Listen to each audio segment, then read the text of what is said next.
Stop pretending your elders are telling you the truth. They call village curses superstition to keep you from the real danger, but what happened to Obina is a biological nightmare. He survived 43 days in the evil forest. No food, no water, just pure ancestral rage, all to marry a woman his bloodline forbids. But the thing that walked out of those woods, it isn't a man anymore. It's a warning. If you think your city life protects you from this, you're dead wrong. Pay attention. Hey, welcome. You didn't find this by accident. These are stories of quiet courage, hidden truths, and people who chose heart over fear. If that pulls you in, please subscribe, tap the notification bell, and stay with us. Thank you. The Lagos air was a thick, humid soup of diesel fumes and expensive perfume, a sensory assault that usually made Obina retreat into the minimalist lines of his architectural sketches. But tonight, the gallery was different. The lighting was curated to mimic a dying Saharan sunset, casting long, amber shadows across the minimalist hall. He was staring at a piece of hanging silk, a riot of indigo and ochre, when he felt a shift in the room's atmospheric pressure. Before he even turned around, he knew someone was standing behind him who understood the geometry of the fabric as well as he did. Zena didn't start with a greeting.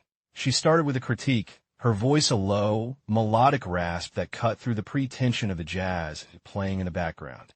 She spoke of the tension in the weave, the way the artist had captured the exact moment a secret is told. And as Obina turned to face her, the curated world of the gallery seemed to blur at the edges.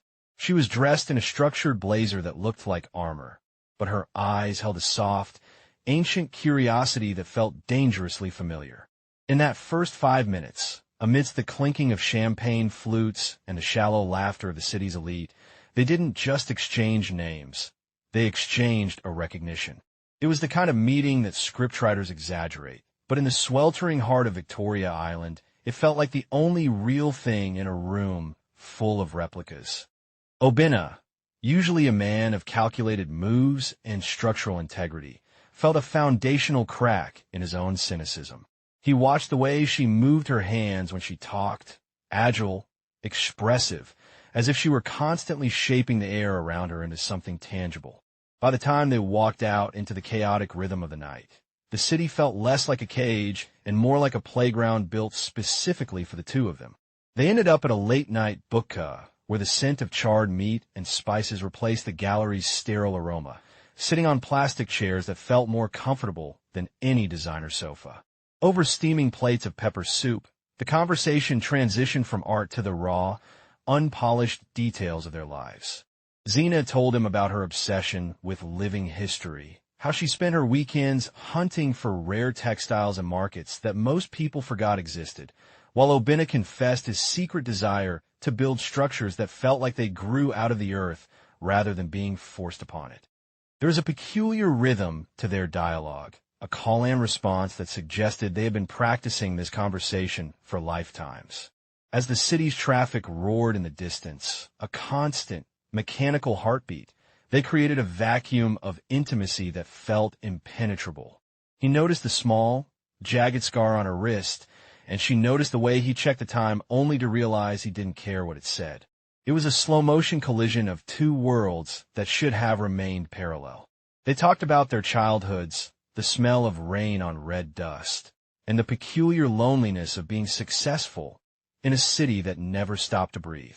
However, there's a ghost in a room that neither of them could see yet, a silent, ancestral shadow waiting for the mention of a name or a village to trigger a trap set centuries before they were born.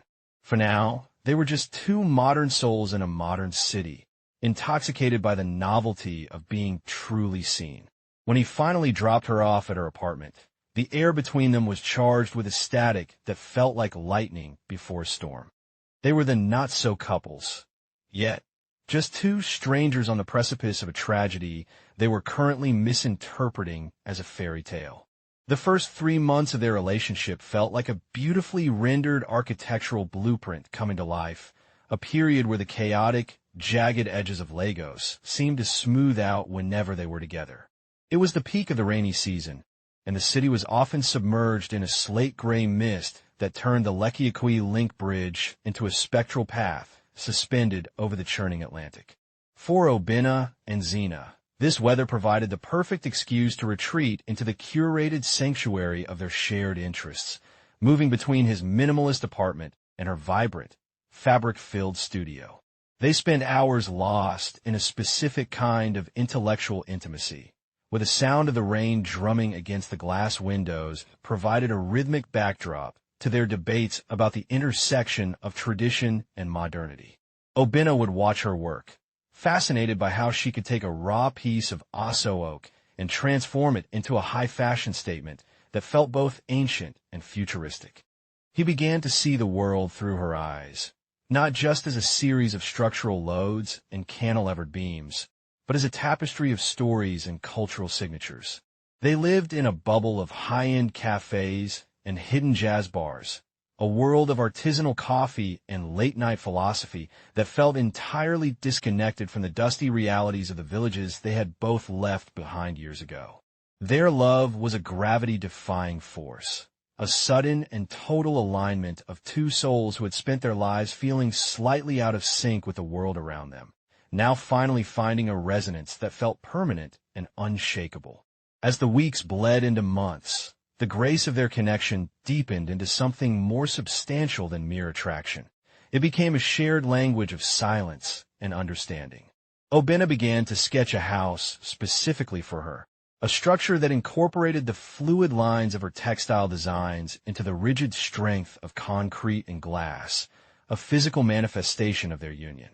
He saw her in every curve of the building, in the way the light filtered through the screens he designed to mimic her favorite weaving patterns. Meanwhile, Xena was crafting a bespoke tapestry that told the story of their meeting, using indigo dyes and silver threads to map the constellations that hung over Lagos the night they first spoke. They were building a world within a world, a sovereign territory where the only laws were those of mutual respect and creative passion. Their friends called them the Golden Couple, a pair so perfectly matched that they seemed to emit a visible aura of contentment. There was no talk of the past, no mention of the complex lineages that stretched back into the dark soil of the hinterlands. They were modern Africans, citizens of the globe, and they believed that their identity was a matter of choice rather than inheritance. They spent their weekends exploring the hidden corners of the city, from the silent galleries of the Nike Art Center to the bustling energy of the Eco-Atlantic construction site, feeling like pioneers of a new way of being. In their minds, they had already escaped the gravity of history, unaware that the further they drifted into the clouds of their romance, the more violent the eventual pull back to earth would be. The first crack in their porcelain reality appeared on a Tuesday evening, a night that began with the mundane task of planning a trip for the upcoming long weekend. They were huddled over a laptop in Xena's studio, the air heavy with the scent of dye and steam, as they looked at maps and potential getaways. It was a casual question from Obina, a simple inquiry about where her family originated, that caused the temperature in the room to feel like it had dropped 10 degrees in an instant. When Xena mentioned the name of her ancestral home, Iduomi, Obina felt a strange, cold prickle at the base of his neck, a physiological reaction that his logical mind couldn't immediately explain. He forced a smile and mentioned that his own family hailed from Umoke, a village just a few miles away from hers, separated only by a thick stretch of ancient forest. The silence that followed was not the comfortable quiet they were used to. It was a heavy, suffocating thing that seemed to pulse with a hidden frequency.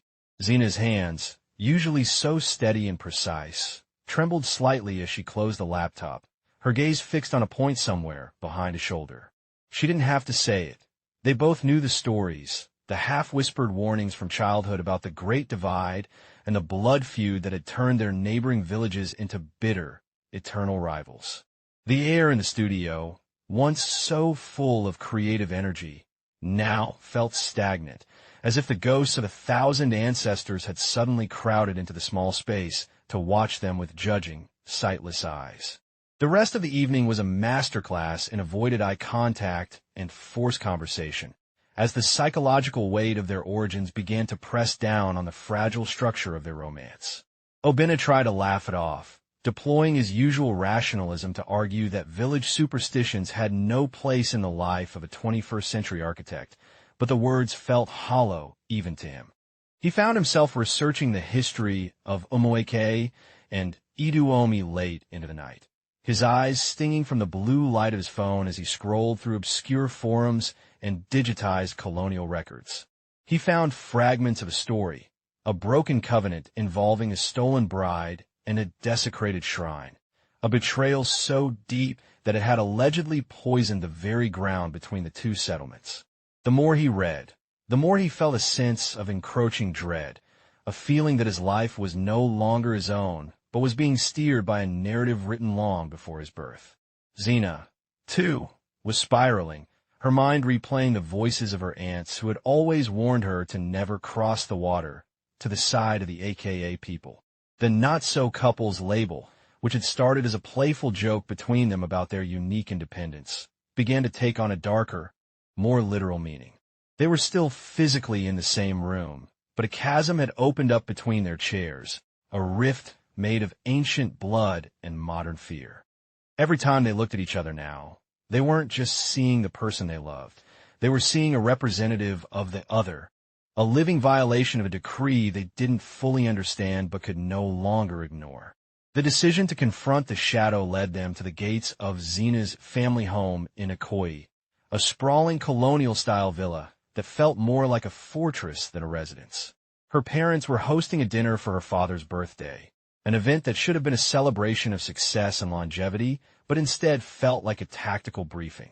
The dining room was a sea of mahogany and fine china, populated by the elite of the Iduomi diaspora, men in tailored igbatas and women in towering geli, all of whom carried the invisible weight of their heritage like a second skin.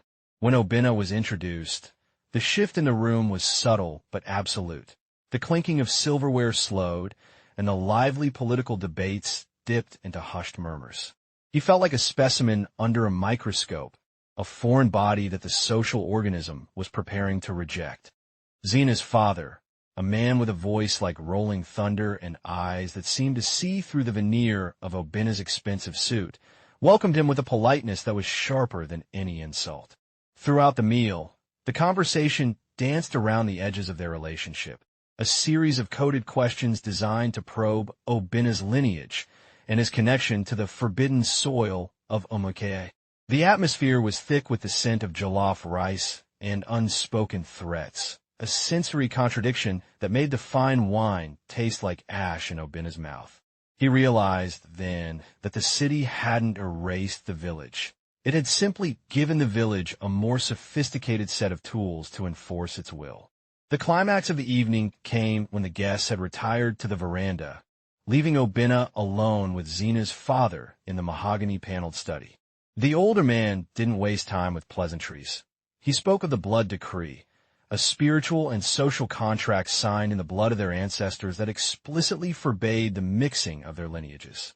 He explained, with a chillingly calm delivery, that the taboo wasn't a matter of personal dislike or tribalism, but a fundamental law of their spiritual ecology.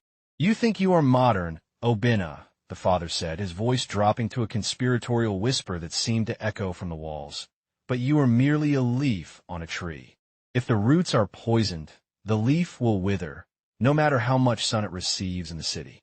He told stories of couples who had defied the ban, individuals who had started out as vibrant and successful as Obinna and Xena, only to succumb to a slow, wasting madness or a series of accidents that defied statistical probability. The warning was clear. Their love was not a private matter.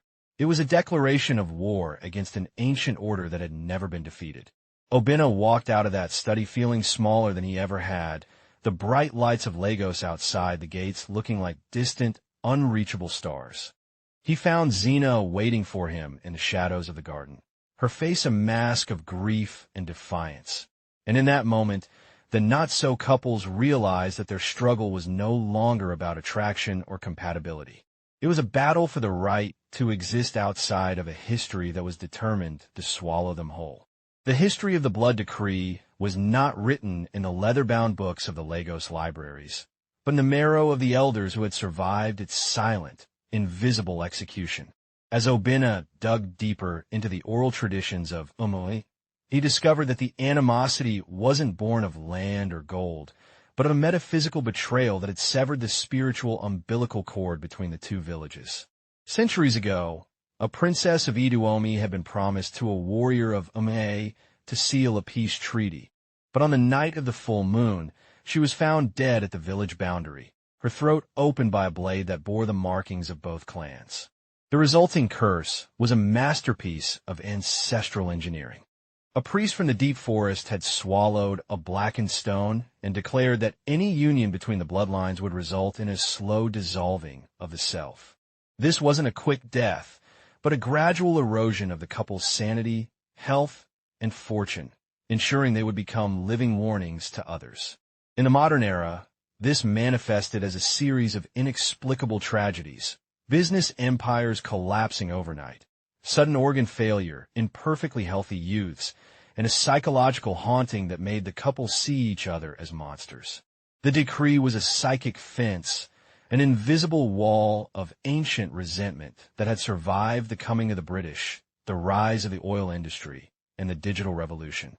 For the families involved, the decree was as real as gravity, and Obinna's attempt to treat it as a primitive superstition was viewed not as bravery, but as a dangerous, arrogant form of suicidal ideation that would eventually pull Xena down into the abyss with him. The physical weight of this knowledge began to manifest in the very air of their shared spaces, turning their once vibrant apartment into a gallery of unspoken fears.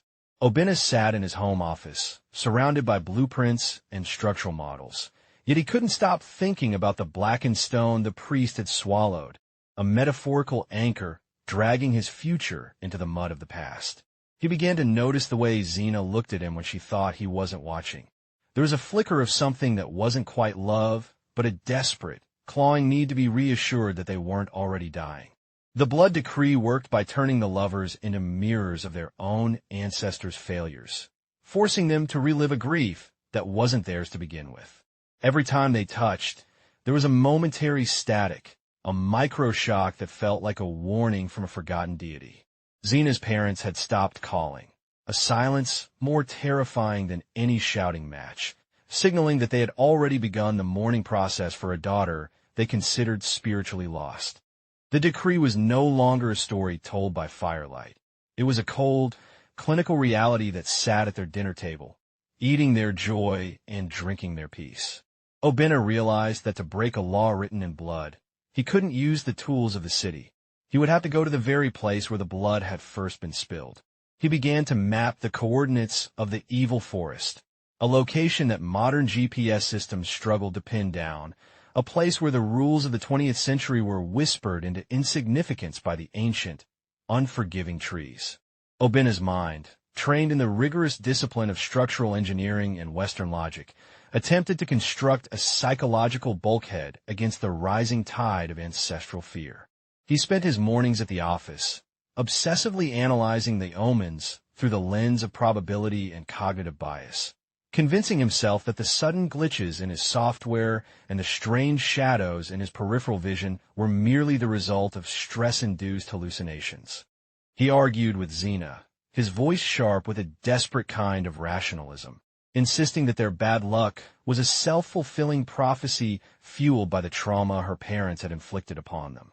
A curse is just an algorithm of fear, he would tell her, pacing the length of their living room while the city lights of Lagos shimmered like a false promise outside. He sought out a renowned psychologist, hoping for a clinical explanation that would strip the supernatural of its power. Yet even in the sterile environment of the clinic, he felt the cold breath of the village at his neck. He wanted to believe that the world was made of steel, glass, and measurable forces, not of ancient grudges and spiritual contracts signed in a forest that didn't appear on any Google map. His defiance was a frantic attempt to maintain his identity as a modern man, a man who built skyscrapers and believed in progress. But the more he denied the darkness, the more the darkness seemed to thicken in the corners of his life, waiting for the moment his logic finally snapped. Despite his intellectual posturing, the scientific defiance began to crumble under the sheer weight of repetitive, illogical occurrences that defied every law of physics he held dear. He would wake up in the middle of the night to find the digital clocks in the house running backward, or the water in the taps flowing with a faint, metallic scent of iron and red clay. Zena's textile studio, once a place of vibrant color, began to produce fabrics that looked like they were stained with old blood, the patterns shifting into distorted faces when viewed from the corner of the eye. He found himself checking the foundations of his buildings 3 or 4 times, gripped by a sudden, irrational fear that the earth itself was rejecting his designs because of the blood in his veins. The pressure was a physical thing, a tightening of the chest that made every breath feel like he was inhaling dust. He started to see the city not as a monument to human achievement, but as a thin, fragile crust sitting atop a boiling cauldron of unresolved history. His colleagues noticed the change, the bags under his eyes, the way his hands shook when he held a compass, the sudden bursts of temper followed by long, catatonic silences. He was fighting a war on 2 fronts, one against the ghosts of his ancestors and another against his own sanity, which was rapidly losing ground. The not-so couples were becoming a case study in the limits of human reason, proving that some shadows are too deep to be illuminated by the flickering light of modern science. The first undeniable omen didn't come in a dream or a ghostly visitation, but in the brutal, mechanical reality of a construction site in the heart of the city. Obina was supervising the pouring of a foundation for a new luxury high-rise when the ground beneath the heavy machinery gave way with a sound like a giant's bone snapping. There was no geological reason for the sinkhole. The soil tests had been perfect, the engineering flawless, yet the earth had opened up like a hungry mouth to swallow a crane and 2 tons of fresh concrete. As the dust settled, Obina stood at the edge of the pit and saw, amidst the twisted metal and gray sludge, a single, perfectly preserved wooden idol from the Iduomi village, the very home of Zena's ancestors. It was an impossibility, a relic buried 50 feet deep in the reclaimed land of Lagos, and yet it sat there, staring up at him with eyes made of obsidian. At that exact moment, 5 miles away, every single piece of silk in Zena's studio spontaneously unraveled, the threads piling onto the floor like a sea of discarded hair. The coincidence was too violent to be ignored, a synchronized strike from a force that was tired of being dismissed as a myth. The not-so couples were being served notice. The boundary between the physical and the metaphysical was no longer holding, and the city they thought was their sanctuary was turning into a battlefield. The aftermath of the site collapse was a whirlwind of lawsuits and professional disgrace. But for Obina, the loss of his reputation was secondary to the chilling realization that the curse was now targeting his work. He returned home to find Zena sitting in the center of her ruined studio, her eyes wide and glassy, clutching a single thread of indigo silk that felt as cold as ice. She told him about the tall figure she had seen standing in the doorway, a man with a face made of woven grass, his body smelling of damp earth and ancient wood. He hadn't spoken, but his presence had sucked the heat out of the room, leaving behind a lingering sense of profound, cosmic grief. They realized that the omens were escalating, moving from minor inconveniences to structural failures and visual apparitions. The psychological tether between them was being pulled taut, vibrating with the tension of 1,000 years of forbidden longing. Every time they looked at each other, they saw the reflection of the tall figure, a third party in their relationship that was determined to drive them apart. The omens were a language, and the message was becoming terrifyingly clear: leave or be destroyed. They were no longer just a couple in love. They were a breach in the cosmic order, a leak in the reality of their bloodlines that the universe was now moving to seal. The silence in the apartment was no longer the quiet of peace, but the bated breath of a predator waiting for the next move. As the omens intensified, a physical malaise began to take root in Zena's body, a sickness of shadows that baffled the most expensive doctors in Nigeria. She began to lose weight with a terrifying rapidity, her skin turning the color of weathered parchment and her eyes sinking into dark, bruised hollows. It wasn't a viral infection or a known autoimmune disorder. It was as if her very life force was being siphoned off by an invisible parasite. She would spend days in a state of semi-consciousness, whispering in a language that sounded like the rustle of dry leaves, calling out names of ancestors who had been dead for 3 centuries. Obinna watched her wither, his heart breaking as the vibrant woman he loved turned into a ghost of herself before his very eyes. He brought in specialists from the UK, experts in tropical medicine and rare blood diseases, but every test came back normal. Every scan showed a healthy body that was somehow, inexplicably, failing to live. The doctors spoke of stress-induced psychosomatic collapse, but Obinna knew better.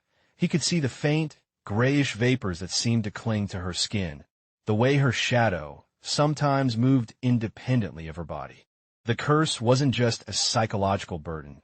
It was a biological weapon, a spiritual toxin that was slowly dissolving the glue that held her soul to her flesh. The apartment became a makeshift infirmary, filled with the smell of expensive medicines and the stale air of sick room. But the true atmosphere was one of a tomb. Obinna stopped going to work entirely, dedicating every waking hour to keeping Xena tethered to the world of the living. He would hold her hand for hours, feeling the faint, erratic pulse of her heart, and he would swear he could hear the sound of a distant drum beating in time with her struggles. Sometimes she would wake up in a fit of terror, claiming that the woven man was sitting on her chest, breathing his ancient, dusty air into her lungs. The not-so couples were now trapped in a nightmare where the boundaries of their individual identities were blurring, the sickness of one becoming the obsession of the other. Obinna began to feel the same lethargy creeping into his own bones, a heavy, leaden feeling that made it difficult to lift his head.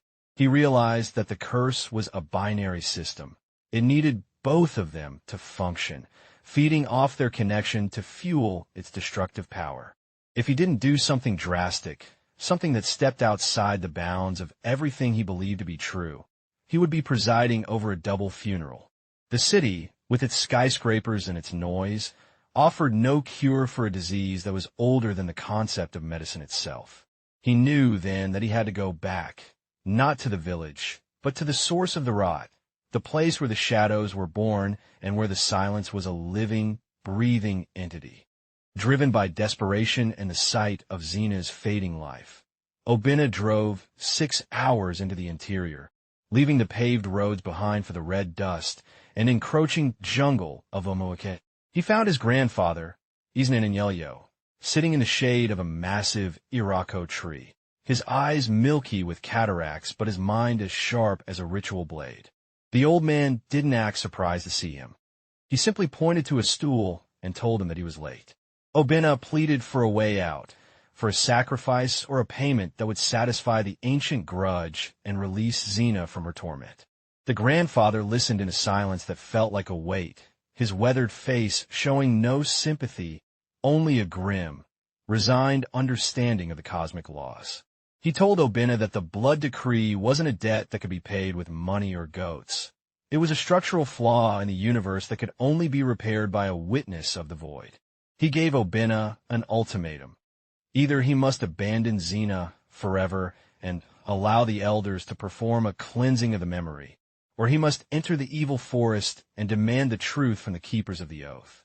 There was no middle ground, no modern compromise that could bypass the spiritual geography of their ancestors. If you go into that forest, the old man whispered, you leave the man you are behind. You may return, but you will not be the one who entered. The ultimatum felt like a physical blow, a choice between a life of hollow forgetting and a journey into a darkness from which few ever returned. His grandfather explained that the evil forest wasn't a place of demons in the Western sense, but a localized distortion of time and reality where the keepers of the oath resided.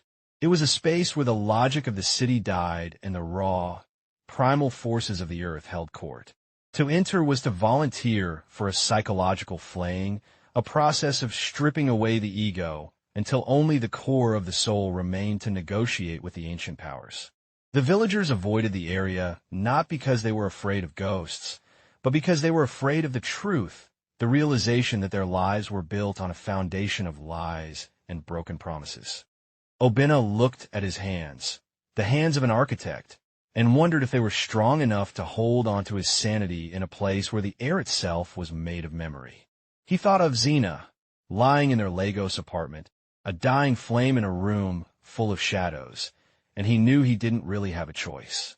He couldn't live in a world where he had forgotten the only person who made the world worth living in. He accepted the grandfather's ultimatum, not with bravery, but with the cold, hard resolve of a man who had already lost everything and had nothing left to fear but the continuation of the status quo. Before heading into the forest, Obinna spent 3 days in the village archives, a collection of oral histories and sacred artifacts kept in a windowless hut by the seekers of the way. He was looking for a loophole, a hidden clause in the ancient covenant that would allow him to bypass the 43-day trial his grandfather had alluded to. He interviewed the oldest women of the clan, those who remembered the song sung before the missionaries arrived, looking for a pattern or a name that could serve as a key. He learned of the not-so couples of the past, 3 other pairs who had tried to defy the decree over the last century. One had fled to London, only to die in a mysterious fire. Another had tried to convert to a new religion, but the madness had found them anyway. The third had simply vanished into the forest and never returned. There was no loophole in the tradition, no secret ritual that could wash away the blood of a broken oath without a corresponding sacrifice of the self. The decree was totalitarian in its enforcement, requiring a complete restructuring of the spiritual landscape to be neutralized. Obinna realized that he was trying to use his architect's mind to find a flaw in a building that wasn't made of matter, but of collective will and ancestral pain. The loophole he eventually found wasn't a legalistic trick, but a philosophical one. The idea that the oath only held power as long as the forest of negotiation remained silent. If a man could enter the forest and force the silence to speak, to acknowledge the injustice of a punishment that lasted for generations, the contract would be forced into a reevaluation. This was a path of extreme peril, requiring the petitioner to remain in the forest for 43 days, the exact length of time the original princess had spent in mourning before her death. It was a mirroring ritual, a way of proving that the love between the modern couple was as strong as the grief that had created the curse. Obinna prepared himself with the few items his grandfather allowed: a flask of water from the ancestral well, a piece of Xena's indigo silk, and a small, hand-drawn map of the stars as they appeared on the night they met. He left behind his phone, his watch, and his shoes, standing at the edge of the thick, impenetrable green wall that marked the beginning of the Forbidden Zone. The air coming from the forest didn't smell like trees. It smelled like copper, ozone, and the heavy, humid breath of 1,000 years of waiting. He took his first step into the shadows, and, as the canopy closed over his head, the sounds of the village, the chickens, the distant radios, the voices of children, were cut off as cleanly as if a door had been slammed shut. He was no longer an architect or a modern man. He was a petitioner in the court of the ancients, and the trial had officially begun. The transition from the red-dusted periphery of Umuike into the maw of the forbidden thicket was not a sudden plunge into darkness, but a gradual, agonizing dissolution of the familiar. Obinna felt the soles of his feet, softened by years of leather brogues and air-conditioned offices, protesting against the raw, uneven terrain that seemed to shift with every step he took. The air here was different. It lacked the frantic, carbon-heavy vibration of Lagos, replaced instead by a prehistoric humidity that clung to his skin like a wet shroud. Every bird call felt like a pointed accusation, a sharp, metallic sound that pierced through the heavy canopy and echoed in the hollow spaces of his chest. He was hyper-aware of his own body, the mechanical rhythm of his heart, and the desperate, logical part of his brain that was still trying to categorize the flora according to a botanical textbook he had read in college. But the forest resisted categorization. The trees didn't grow toward the sun. They seemed to weave into one another in a deliberate claustrophobic embrace, creating a lattice of shadows that played tricks on his depth perception. He found himself stopping every few minutes to check a compass that was now spinning erratically, its needle dancing to the tune of a magnetic field that didn't exist on any topographical map. The skepticism that had been his armor for 30 years was beginning to flake away, leaving him exposed to a reality that was far more ancient and far less forgiving than the one he had left behind. He was no longer an architect measuring the world. He was a man being measured by the silence, a silence that felt like a predatory cat crouching just beyond his field of vision, waiting for the exact moment his modern resolve finally shattered into dust. As the sun began to sink, casting long, bruised shadows through the mahogany trees, Obina realized that the path he thought he was following had never actually existed. It was a projection of his own need for order, a mental ghost that vanished the moment he acknowledged the true depth of the emerald-black labyrinth surrounding him. The silence was no longer empty. It was a pressurized, living thing that pushed against his eardrums, vibrating with the weight of 1,000 years of unrecorded history. He sat down on a moss-covered root that felt uncomfortably like bone, clutching the piece of Zena's indigo silk as if it were a literal lifeline to the world of concrete and glass. He began to talk to himself, a low, frantic monologue about structural integrity and urban planning, desperate to anchor his consciousness to the civilization that was rapidly receding into a distant, improbable memory. But his words sounded thin and ridiculous in the face of the ancient, towering indifference of the forest. The trees seemed to lean in, their leaves rustling with a sound that mimicked a mocking, dry laughter. He realized that the forest wasn't just a collection of biological matter. It was a repository of the blood decree, a physical manifestation of the oath that had poisoned his lineage. To the village, this place was a myth used to scare children or a land grab, excuse for politicians. But to the man standing in its center, it was a court of law where the judge was a ghost and the jury was the very soil beneath his feet. He closed his eyes, hoping to find the city in his dreams, only to find that the city was a flickering holographic image, while the damp, copper-scented darkness of the woods was the only truth left in the universe. By the dawn of the second day, the concept of a map had become a laughable relic of a previous life, a piece of folded paper that could no more navigate this space than a child's drawing could explain the curvature of space-time. Obina's internal orientation, the architect's eye that could sense north even in a windowless room, had been systematically dismantled by the shifting geography of the forest. He would walk for hours toward a landmark, a lightning-scarred Irako, or a peculiar outcropping of quartz, only to find himself back at the same mossy hollow he had departed from 3 hours earlier.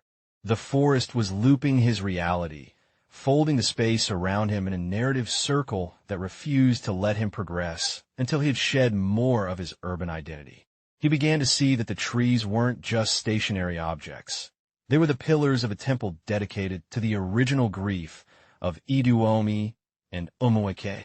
The light that filtered through the canopy was an eerie, subterranean green that made his skin look like it was already decomposing, turning him into a spectral figure that belonged neither to the living nor the dead.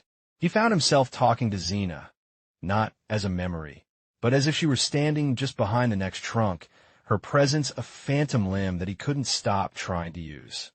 The psychological, slow build of the forest's influence was beginning to reach a fever pitch, a gradual tightening of the screws on his sanity that made the act of breathing feel like a revolutionary struggle against the oppressive, oxygen-rich air. His physical hunger was replaced by a hollow, spiritual gnawing, a craving for a sign that he hadn't already crossed over into the land of the ancestors. He tried to build a shelter using the principles of modern construction, weaving branches into a stable, triangulated frame. But the forest seemed to reject his work, the vines uncoiling and the branches snapping under a weight that wasn't there. It was a direct rebuttal of his life's work, a statement from the earth that his structures were nothing more than arrogant scars on a landscape that remembered the first fire. He realized that to survive here, he had to stop building and start listening to the way the wind rattled the seed pods like ritual shakers, and the way the shadows moved in patterns that mimicked the weaving of an ancient loom. He saw the edge of the map, not as a physical boundary, but as a psychological threshold where the ego finally gives up the ghost and allows the subconscious to take the lead.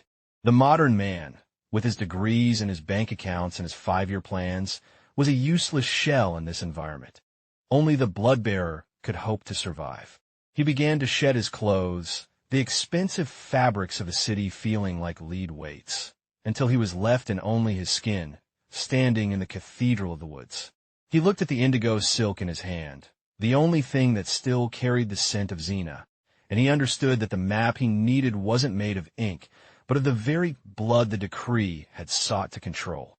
In the villages of Omoikea and Iduomi, the evil forest was often discussed with a cynical, modern detachment by the younger generation, who viewed it as a superstitious leftover designed to prevent them from selling ancestral land to real estate developers. They whispered that the hauntings were staged by elders to keep their grip on power, and that the disappearances were merely people fleeing to Europe or America to escape the stagnation of rural life. But as Obina stood in the vibrating heart of that myth, he realized that the cynicism of the city was the greatest delusion of all. The forest wasn't evil in a moral sense. It was simply a place where the civilization filter was removed, leaving the raw, terrifying machinery of the spiritual world exposed to the naked eye. He found a clearing where the trees grew in a perfect, unnatural circle, their bark etched with symbols that looked like the ancestors of the patterns Xena wove into her textiles. Here, the air was so thick with memory that he could taste the metallic tang of the blood that had been spilled centuries ago, a sensory playback of the original betrayal. The myth was actually a safety protocol, a warning designed to protect the fragile human mind from a reality that it wasn't evolved to handle. He understood now why his grandfather had looked at him with such pity. The old man knew that once you see the machinery behind the curtain, you can never go back to being a simple man who believes in the permanence of concrete. The first night in the Circle of Oaths was a psychological flaying that lasted 1,000 years in a single heartbeat. Obina didn't sleep. He existed in a state of hyperlucid dreaming where the forest spoke to him in the voices of his own lineage, a discordant choir of 1,000 men who had all carried the same stubborn pride he possessed. They showed him the not-so-couples of the past, the ones who had failed the trial because they had tried to negotiate with their intellect rather than their souls. He saw a man who looked remarkably like himself, dressed in the finery of the 1920s, weeping as he watched his bride turn into a pillar of dry, gray salt. He saw the woven man from Xena's hallucinations, a towering figure made of the very grass and vines that surrounded him, standing at the edge of the clearing like a silent sentry. The figure didn't move, but its presence was an ultimatum. Prove that your love is more than a chemical reaction in a modern brain. Obina realized that his demand to know more was being granted in the most brutal way possible. The forest was pouring the entire history of the blood decree into his mind, an ocean of grief that threatened to drown his individual personality. The myth was the only thing that had been real all along, while the skyscrapers and the stock markets and the high-speed internet were the true fairy tales, fragile constructions designed to hide the fact that the earth still demanded payment for its oldest wounds. On the third day, the slow build of the forest psychological pressure reached its breaking point, and Obina, driven by a mixture of exhaustion and a sudden, volcanic rage, did the one thing the elders had warned him never to do. He demanded an audience. He stood in the center of the clearing, his voice hoarse and cracking, and screamed at the canopy, calling out the names of the ancient gods and the specific priest who had swallowed the blackened stone. He didn't ask for mercy. He demanded an explanation for why a love born in the 21st century should be sacrificed for a crime committed in the 17th. I am Obina of and I have come to reclaim what was stolen, he roared, his words echoing through the trees with a force that seemed to make the very ground tremble. He was no longer a petitioner. He was a challenger, asserting his right to self-determination against the weight of 1,000 years of tradition. The forest went instantly silent, a vacuum of sound so absolute that he could hear the blood rushing through his own arteries. The birds stopped, the wind died, and even the insects seemed to hold their collective breath as the ghost of the oath prepared to respond to his arrogance. He felt a sudden, freezing chill at his back, a cold so intense it felt like a physical blade sliding between his ribs, and when he turned, the woven man was no longer at the edge of the clearing. He was inches away. The confrontation wasn't a battle of strength, but a battle of will and memory.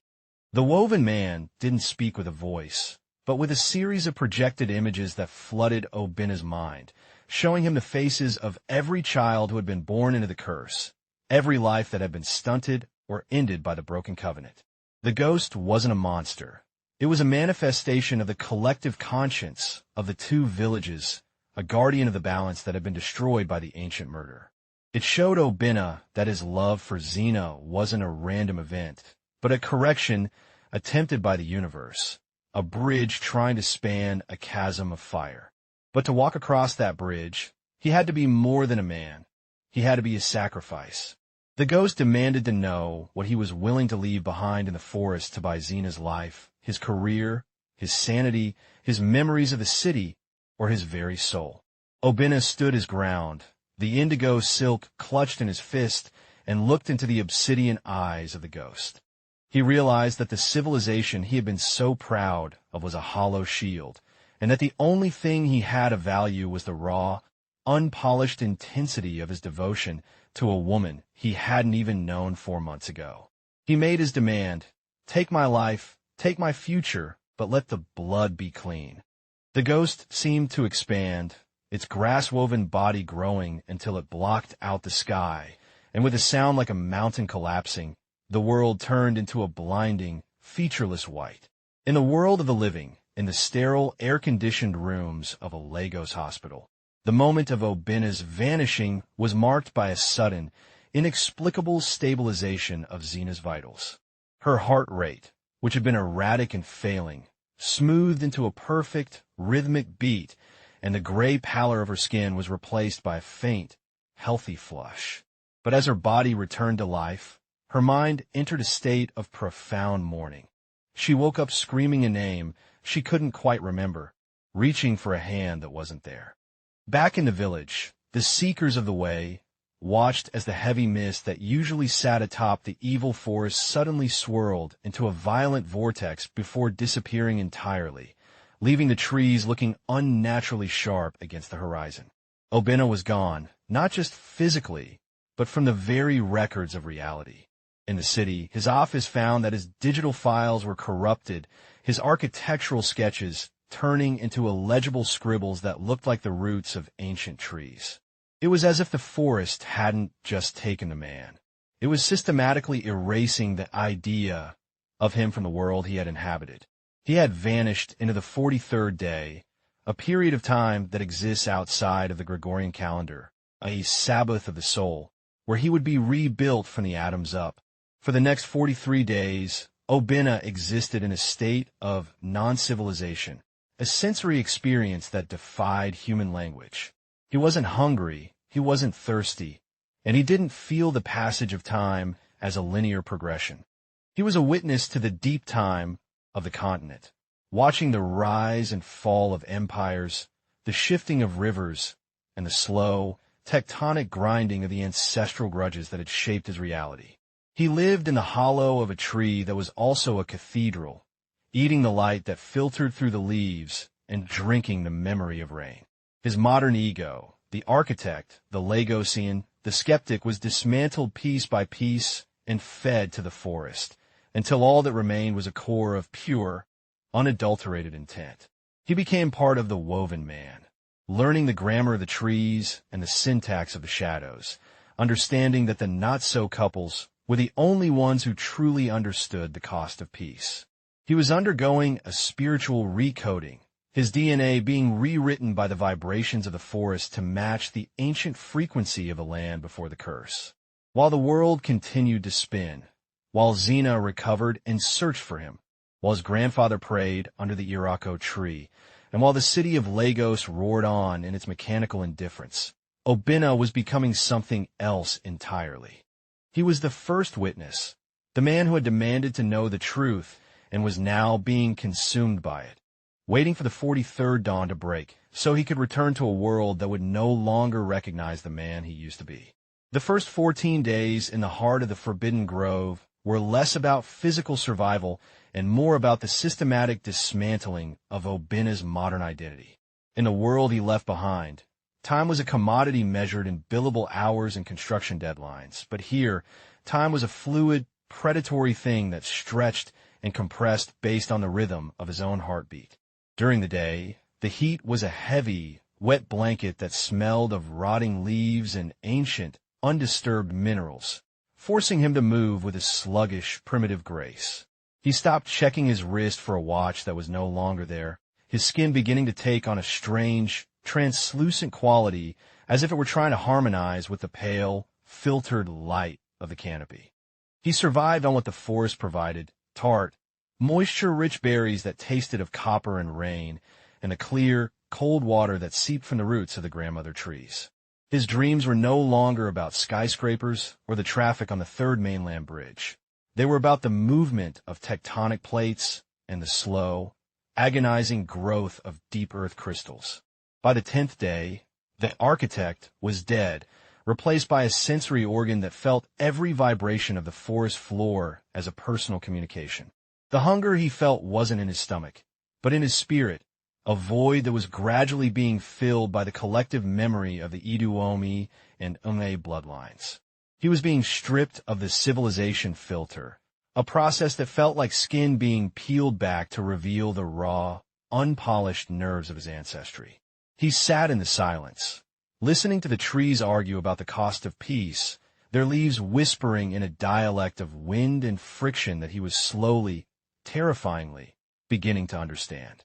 As the second week drew to a close, the breakdown of the ego reached a point of no return, where the distinction between Obina and the forest began to blur into a single, unified consciousness.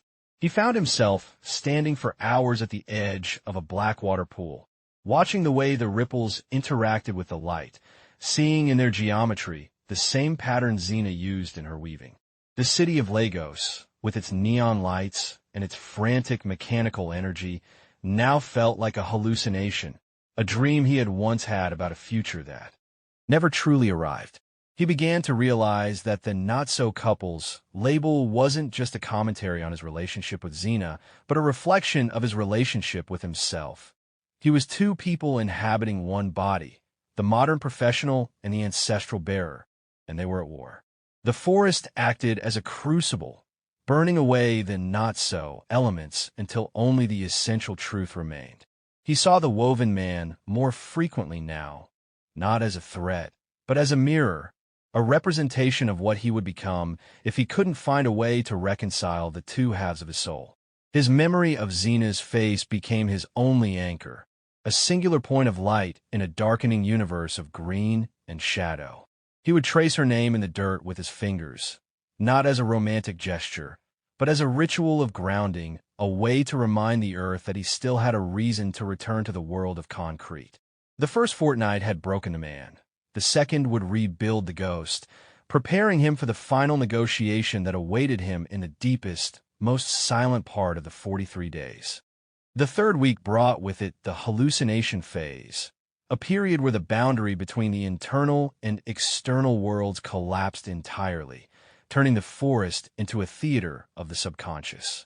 Obina began to see the ancestors not as ghosts, but as physical entities that walked beside him, their skin the color of parched earth, and their eyes filled with the weariness of centuries. He saw the original princess of Iduomi, the woman whose death had sparked the blood decree, standing under an irako tree with a throat that wept silver light instead of blood. She didn't speak, but her presence was a heavy, suffocating weight of unresolved grief that demanded to be acknowledged. He found himself reliving the moment of the betrayal, feeling the cold steel of the ritual blade and the hot, metallic spray of life hitting the dust, experiencing the collective trauma of two villages as if it were his own. The forest became a hall of mirrors, reflecting back at him every doubt he had ever held about his worthiness to love Xena. He saw a version of himself that had stayed in the city, growing old and bitter in a glass-walled office, haunted by the shadow of the woman he had been too afraid to save. These visions weren't just images. They were visceral, sensory experiences that included the smell of burning palm oil and the sound of 1,000 voices screaming for justice in a language made of thunder. He realized that the evil forest was actually a processing plant for the soul, a place where the moral waste of generations was stored and where he was now being forced to consume the accumulated poison of his lineage. In the height of these waking fever dreams, the woven man finally spoke, his voice a low, grinding sound like stones rubbing together at the bottom of a deep well. He didn't use words, but projected a series of narrative loops, scenarios where Obina and Xena were born again and again, only to be torn apart by the same ancient decree. He saw them as farmers in the 19th century, as students in the 1960s, and as strangers passing on a Lego street in a future that might never exist. The ghost was showing him that their love was a structural flaw in the curse, a recurring anomaly that the blood decree was designed to erase. The psychological torture lay in the realization that his individual will was a microscopic force against the massive, inertial weight of tradition. He felt his sanity fraying at the edges, the slow build of the forest's influence now a crescendo of noise and light that threatened to shatter his mind into a million disconnected fragments. He began to doubt the reality of his own hands, looking at them as if they were foreign objects, wondering if he was just another ghost in a forest full of them. To survive this phase, he had to stop fighting the hallucinations and start inhabiting them, finding the thread of truth that connected the ancient tragedy to his modern romance. He sat in the center of the madness, clutching Xena's indigo silk until his knuckles turned white, and made a silent vow. If he was to be a ghost, he would be a ghost that refused to haunt the past, choosing instead to haunt the future he intended to build with her. As the 43rd dawn approached, the forest underwent a terrifying transformation, the lush green canopy turning a bruised, metallic violet as the spiritual pressure reached its absolute peak. Obina found himself at the altar of the broken stone, the very spot where the priest had swallowed the blackened pebble to seal the curse centuries ago. The air was so thick with ozone it felt like a physical weight on his chest, making every breath a conscious act of defiance. The woven man stood before him, now towering 30 feet high, his body a complex tapestry of every vine and leaf in the forest, his eyes two burning coals of ancestral judgment. This was the moment of the final negotiation, the point where the 43 days of silence were to be traded for a single moment of absolute clarity. The ghost demanded the ultimate sacrifice, not Obina's life, but his civilization, the part of him that belonged to the modern world, the part that believed in the permanence of the city and the superiority of the future over the past.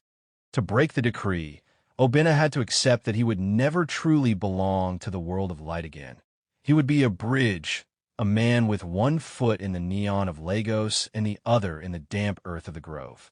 He had to swallow the blackened stone of his own history, internalizing the grief of the two villages so that it could finally be laid to rest within his own flesh. This slow build of the last 6 weeks had been a preparation for this one act of spiritual consumption, a way of hardening his soul so that it wouldn't shatter under the weight of the resolution. The moment he accepted the terms, the forest went into a violent convulsive spasm, the trees whipping back and forth as if in a hurricane that produced no wind. Obina felt a searing heat in his throat, a sensation of molten lead sliding down his esophagus as he metaphorically swallowed the curse, his body becoming the container for the ancient grudge. The woven man began to unravel, his grass and vine body turning into a cloud of golden spores that filled the air, coating Obina in a shimmering, prehistoric dust. The silence that followed was not the heavy, oppressive quiet of the previous weeks, but a clean, empty silence, the sound of a debt being erased from a ledger. He felt a sudden, sharp connection to Xena, a psychic snap that told him she was awake, her eyes open and her spirit free from the sickness of shadows.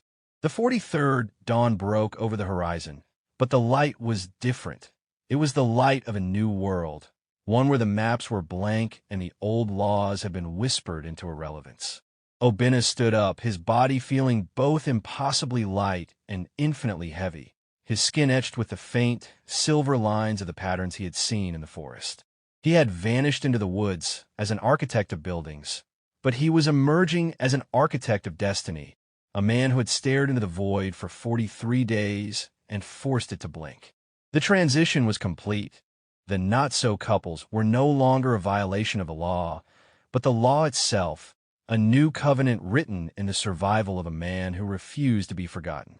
The man who emerged from the evil forest on the 44th day was unrecognizable to the villagers of Umueke who had gathered at the edge of the forbidden zone.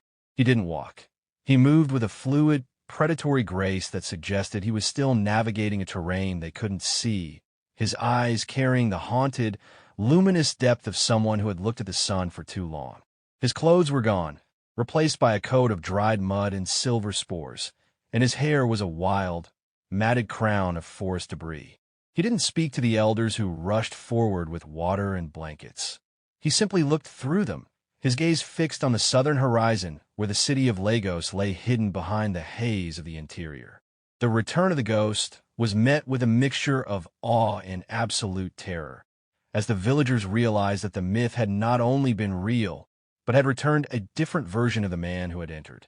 His grandfather, Iznaninyelyo, fell to his knees as Obina passed, recognizing the mark of the witness on his grandson's skin, a series of faint, indigo-colored veins that pulsed in time with the earth itself. There was no celebration, only a profound, vibrating silence that followed him as he began the long walk back to the road, a man walking out of one century and into another with the weight of both on his shoulders. He didn't need a car or a map. He followed the indigo thread of Xena's life force, a psychic tether that was now the strongest force in his universe. The journey back to Lagos was a sensory assault that tested the limits of his new, forest-forged consciousness. The sound of a passing truck felt like a physical blow, the smell of diesel fumes like a chemical poison, and the sight of a cell phone tower like a grotesque, mechanical finger pointing at a sky that had forgotten how to be dark. He moved through the world as a ghost, hitching rides with terrified drivers who sensed the ancient power radiating from his silent form, his presence alone enough to quiet the loudest radio or the most frantic passenger. When he finally reached the outskirts of the city, the neon lights of the billboards looked like the warning fires of a hostile tribe, and the skyscrapers like the petrified bones of a forgotten civilization. He felt the not-so-couples tension more acutely than ever, the friction between the modern world he had helped build and the ancient world that had rebuilt him. He reached Xena's apartment building at sunset, a spectral figure standing amidst the luxury SUVs and the uniformed security guards who didn't even try to stop him. He walked up the stairs, each step a reclamation of his previous life, until he stood before her door.